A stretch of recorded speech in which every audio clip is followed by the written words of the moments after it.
touch upon a few changes that are expected from the budget this year. The labour laws are being revamped and 4 labour codes have been enacted, subsuming 29 labour regulations. The effective date of the codes and the rules are expected to be notified soon and most likely will be 1st of April. The wages definition has been significantly widened.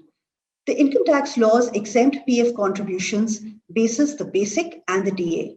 An amendment is expected aligning the labour codes and income tax so that employer PF contributions are not inadvertently taxed.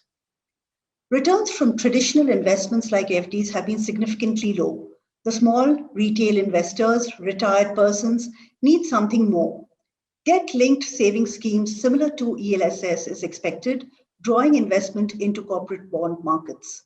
An amendment may be made in Section 80C, or the government could even reinstate Section 80CCF that was introduced for infrastructure bonds for 2 years way back in 2010.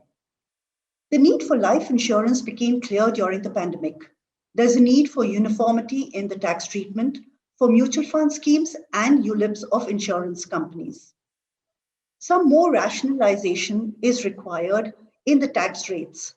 The FM introduced a simplified tax regime last year, and that was a good move. But for those that continue on the regular tax regime, there remain some challenges.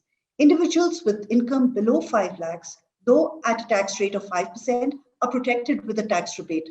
However, the second slab of income falling between 5 to 10 lakhs is subject to tax at 20%. The steep rise in tax rate from 5 to 20% is really a very big pinch, and the expectation is that the tax rate will be reduced to 10%.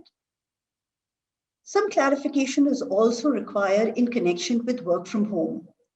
With home office now being an extension of the workplace, the employer needs to ensure that employees from administrative staff to senior management are able to work efficiently and effectively.